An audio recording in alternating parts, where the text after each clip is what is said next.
എല്ലാവർക്കും നമസ്കാരം. ഞാനിപ്പോൾ ഉള്ളത് ഗുരുവായൂർ ആനക്കോട്ടയിലാണ്. ഇന്ന് മുതൽ ഇവിടെ ഗുരുവായൂർ ദേവസ്വത്തിൻ്റെ ആനകൾക്കുള്ള സുഖചികിത്സ ആരംഭിക്കുന്ന ദിവസമാണ്. ഇപ്പോൾ ഇവിടെ 38 ആനകളാണ് ഉള്ളത്, 12 ആനകൾ നീരിലാണ്. അപ്പം ഈ വിശേഷങ്ങളിലേക്ക് എല്ലാവർക്കും സ്വാഗതം. ഇന്ന് 3 മണിക്കാണ് ഇതിൻ്റെ ഉദ്ഘാടനം. അപ്പം ഞാൻ എത്തിയിട്ടുള്ള സമയം 2:30 കേട്ടോ. ഈ ഒരു സമയം ആയപ്പോഴത്തേക്ക് ഇതേ കുറച്ച് പേരൊക്കെ ഇവിടെ റെഡി ആയിട്ട് നിൽക്കുന്നുണ്ട്. ഇന്ന് മൊത്തത്തിൽ മഴയുള്ള ദിവസമാണ്. രാവിലെ മുതൽ തന്നെ മഴയാണ്. ഇപ്പോഴും ചെറുതായിട്ടുള്ള മഴയുണ്ട്.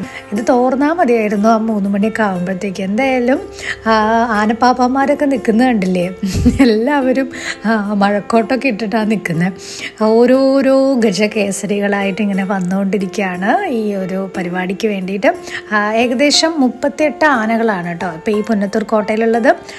26 ആനകൾക്കാണ് സുഖചികിത്സയുള്ളത്. അതിൽ 12 ആനകൾ ഇപ്പോൾ നീരിലാണ്. അപ്പം നീരിലുള്ള ആനകളൊന്നും നമുക്കിവിടെ കാണാൻ പറ്റില്ല. അപ്പം ആ നീരുള്ള ആനകൾ മാത്രം ഇങ്ങോട്ടേക്ക് വരില്ല. ബാക്കിയുള്ള എല്ലാ ആനകളും ഇങ്ങനെ ഓരോരുത്തരായിട്ട് വന്നുകൊണ്ടിരിക്കുന്നുണ്ട്. സത്യത്തിൽ ഈ ഗുരുവായൂർ ആനക്കോട്ടയിൽ ഞാൻ കൗമുദിയിൽ പ്രോഗ്രാം ചെയ്തുകൊണ്ടിരിക്കുന്ന സമയത്താണ് അവസാനമായിട്ട് വന്നത്. അപ്പം അന്ന് ഇവിടെ പ്രോഗ്രാമൊക്കെ ചെയ്ത് ഷൂട്ട് 2-3 എപ്പിസോഡൊക്കെ ഇവിടെ അന്ന് ഷൂട്ട് ചെയ്തിട്ടുണ്ടായിരുന്നു. അപ്പം അന്ന് പരിചയപ്പെടുത്തിയ ആളുകളുമൊക്കെ അവരെന്നൊക്കെ കണ്ടു. അപ്പോൾ കുറച്ച് നാളുകൾക്ക് ശേഷമാണ് ഈ പുന്നത്തൂർ കോട്ടയിലേക്ക് ഞാൻ വീണ്ടും വരുന്നത് കേട്ടോ. ഇന്ന് പ്രത്യേകിച്ച് ഇങ്ങനെ മഴ ഉള്ളപ്പോൾ നമുക്ക് വീഡിയോ ഷൂട്ട് ചെയ്യാൻ കുറച്ച് ബുദ്ധിമുട്ടുണ്ടെങ്കിലും കൊമ്പന്മാരൊക്കെ സുന്ദരന്മാരായിട്ടുണ്ട് ഒന്നുകൂടെ അല്ലേ. കാര്യം മഴ നനഞ്ഞ് അവരുടെ ആ ഒരു കറുപ്പ് കുറച്ചും കൂടെ എടുത്ത് കാണിക്കും. അപ്പം അത് വിഷ്വലിൽ കാണുമ്പോഴും നിങ്ങൾക്കത് തോന്നുന്നില്ലേ കുറച്ചും കൂടെ സുന്ദരന്മാരായി എന്നുള്ളത്. അപ്പം മഴ ഇങ്ങനെ ചെറുതായിട്ടാണ് ചാറിക്കൊണ്ടിരിക്കണേ. വലിയ ശല്യമാവുന്ന രീതിയിലുള്ള മഴ പെയ്യുന്നുമില്ല, എന്നാൽ മഴ ഉണ്ട് താനും. എല്ലാവരും ഞാൻ നേരത്തെ പറഞ്ഞ പോലെ കോട്ടൊക്കെ ഇട്ടിട്ടാണ് വരുന്നത്. പൊതുവെ എനിക്ക് തോന്നുന്നു ഒത്തിരി ആളുകളൊക്കെ വരേണ്ടതാണ് ഈ ഒരു കാഴ്ച കാണാനായിട്ട്. ആനപ്രേമികൾ പ്രത്യേകിച്ച് ഗുരുവായൂരിൽ എന്ന് പറയുമ്പോഴത്തേക്ക് ആനക്കോട്ടയിലൊരു പരിപാടി നടക്കുക എന്ന് പറഞ്ഞു കഴിഞ്ഞാൽ എവിടെ നിന്നായാലും പറന്നെത്തും. പക്ഷേ മഴ ആയതുകൊണ്ടായിരിക്കും അധികം ആളുകളൊന്നും ഇവിടെ കാണാനില്ല കേട്ടോ.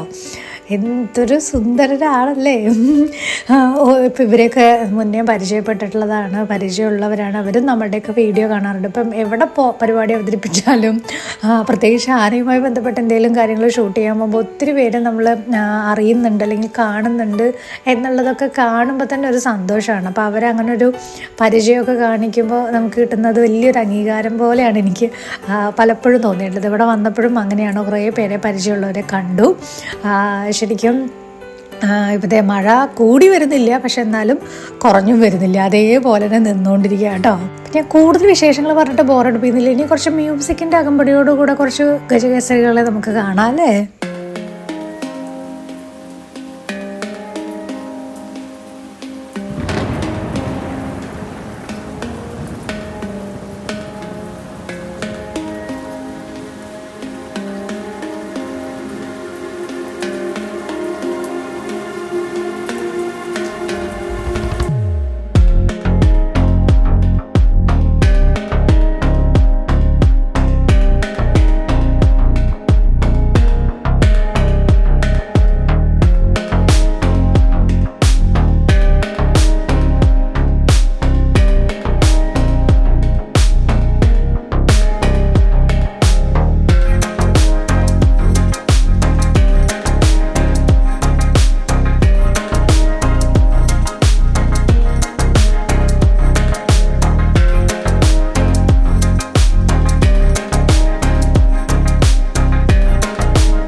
അങ്ങനെ തുടങ്ങേണ്ട സമയമായി. ദേവദാസിന് ആദ്യ ഉരുള നൽകിക്കൊണ്ടാണ് ഈ സുഖചികിത്സയുടെ ആരംഭം കുറിക്കാൻ പോകുന്നത് കേട്ടോ.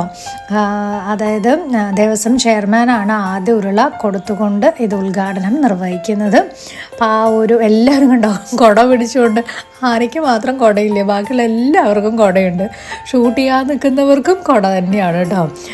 എന്നിട്ട് ഇപ്പം സാധാരണ നമ്മളൊരു ആനയൂട്ട് എന്നുള്ള രീതിയിലല്ല, ഇത് സുഖചികിത്സയുടെ തുടക്കം എന്നുള്ളത് കൊണ്ട് തന്നെ ഇവർക്ക് അരി, ചെറുപയർ, റാഗി, ചവനപ്രാശം, പിന്നെ അതേപോലെ മഞ്ഞപ്പൊടി, ഉപ്പ്, അഷ്ടചൂർണം, അയൺ ടോണിക്, ധാതു ലവണങ്ങൾ, ആയുർവേദ മരുന്നുകൾ, അലോപ്പതി മരുന്നുകൾ, ഇതെല്ലാം മിക്സ് ചെയ്തിട്ടുള്ള ചോറുരുളയാണ് കൊടുക്കുന്നത്. അതായത് ഇതാണ് സുഖചികിത്സയുടെ പ്രധാന ഭക്ഷണം എന്ന് പറയുന്നത്. അപ്പോൾ അതൊക്കെ ചേർത്തിട്ടുള്ള ഉരുളയാണ് കൊടുക്കുന്നത്. ഇഷ്ടപ്പെട്ടിട്ടുണ്ട് അല്ലേ? പിന്നെ ഇത് 1 മാസം നീണ്ടു നിൽക്കുന്ന സുഖചികിത്സയാണ് കേട്ടോ. സാധാരണ കർക്കിടകം 1 ആനയൂട്ട് നടത്തും. അതുമായി ബന്ധപ്പെട്ട പല ക്ഷേത്രങ്ങളിലും അങ്ങനെ ഒരു ദിവസമായിട്ടാണ് പരിപാടി നടത്തുക. പക്ഷേ ഇവിടെ അതിൽ നിന്ന് വ്യത്യാസമായിട്ട് ഈ 1 മാസവും ഇവർക്കുള്ള സുഖചികിത്സയാണ്. ആ രീതിയിലുള്ള ഭക്ഷണമാണ് ഇവർക്ക് കൊടുക്കുക. ഏകദേശം 11 ലക്ഷം രൂപയുടെ എസ്റ്റിമേറ്റാണ് തയ്യാറാക്കിയിരിക്കുന്നത് എന്നാണ് പറഞ്ഞത്. അപ്പോൾ ആ പരിപാടി പെട്ടെന്ന് തന്നെ തീർന്നു കേട്ടോ. എന്നിട്ട് നമ്മൾ വീണ്ടും ഇവിടെ മൊത്തം, അതായത് ആ ഒരു സുഖചികിത്സ അല്ലെങ്കിൽ ആ ഒരു ഊട്ട് കഴിഞ്ഞതിന് ശേഷം വേഗം തന്നെ എല്ലാവരും അവരവരുടെ സ്ഥലങ്ങളിലേക്ക് എത്തിയിട്ടോ. ഞാൻ നേരത്തെ പറഞ്ഞല്ലോ 12 ആനകൾ ഏകദേശം ഇവിടെ മതപ്പാടിലുണ്ട്. പ്രത്യേകിച്ച് ഈ ഭാഗങ്ങളൊക്കെ കാണാൻ തന്നെ ഒരു ഭംഗിയാണ്, ഒരു കാട്ടിൽ നിൽക്കുന്ന ഫീലുണ്ട്. അതോടൊപ്പം തന്നെ വലിയ വലിയ മരങ്ങളും മൊത്തത്തിൽ ഒരു മഴയുടെ ഒരു ആംബിയൻസും ഒക്കെ കൂടെ ഒരു നല്ല രസമുള്ളൊരു കാഴ്ചയാണ് കേട്ടോ. ഇവിടെ അതായത് ഗുരുവായൂരിൽ വരുന്ന മിക്ക ആളുകളും, ഇപ്പോൾ ഗുരുവായൂർ എന്ന് പറയുമ്പോഴത്തേക്ക് കേരളത്തിലെ പല ജില്ലകളിൽ നിന്നുള്ള ആളുകൾ വരുന്നുണ്ടല്ലോ. സ്വാഭാവികമായിട്ടും ഒരു ആനപ്രേമിയാണെന്നുണ്ടെങ്കിൽ ഒട്ടുമിക്ക ആളുകളും ഈ ആനക്കോട്ടയിലും കൂടെ വന്ന് കണ്ടിട്ടാണ് പോവാറ്. ഇവിടെ ഒരു മിടുക്കി നിന്ന് ഡാൻസ് ചെയ്യുന്നത് കണ്ടോ, ആള് നല്ല ഹാപ്പിയാണ്. ഇത് രശ്മി എന്നാണ് ആനയുടെ പേര് എന്നാണ് എനിക്ക് തോന്നുന്നത്. അതാണ് എൻ്റെ ഓർമ്മ. അപ്പോൾ രശ്മി ഫുൾ ടൈം ഇങ്ങനെ എന്താ പറയുക ഡാൻസ് കളിച്ചുകൊണ്ടാണ് ഫുൾ ടൈം. അത്യാവശ്യം പ്രായമൊക്കെ ഉണ്ട് കേട്ടോ, ചെറുപ്രായമൊന്നുമല്ല. പിന്നെ ഇത് നമ്മളുടെ ഈ പുന്നത്തൂർ കോട്ട എന്ന് പറയുന്ന ഈ ഭാഗം, അത് അവിടെ നോ എൻട്രി എന്ന് പറഞ്ഞ് എഴുതി വെച്ചിട്ടുണ്ട്. കാരണം അത്രയും പ്രായമായല്ലോ. ഇനിയിപ്പോൾ അവിടെ വന്ന് ആരെങ്കിലും എന്തെങ്കിലുമൊക്കെ തൊട്ടാൽ തന്നെ നമ്മുടെ തലയിൽ വീഴുന്നൊരവസ്ഥയായിരിക്കും. അതുകൊണ്ടായിരിക്കും അങ്ങോട്ടേക്ക് നോ എൻട്രി എന്ന് എഴുതി വെച്ചേക്കുന്നത്. അപ്പം എന്തായാലും ഈ ഒരു കുഞ്ഞു വീഡിയോ തൽക്കാലം ഇവിടെ അവസാനിപ്പിക്കണം. പോകുമ്പോൾ ഈ ടിക്കറ്റ് കൗണ്ടറും കാര്യങ്ങളൊന്നും കാണിക്കാൻ പറ്റിയില്ല. എക്സൈറ്റ്മെൻറ്റിൽ വേഗം അങ്ങോട്ടേക്ക് പോയി എന്നുള്ളതാണ്. അപ്പം എന്തായാലും വീഡിയോയെക്കുറിച്ചുള്ള അഭിപ്രായങ്ങൾ അറിയിക്കണം കേട്ടോ.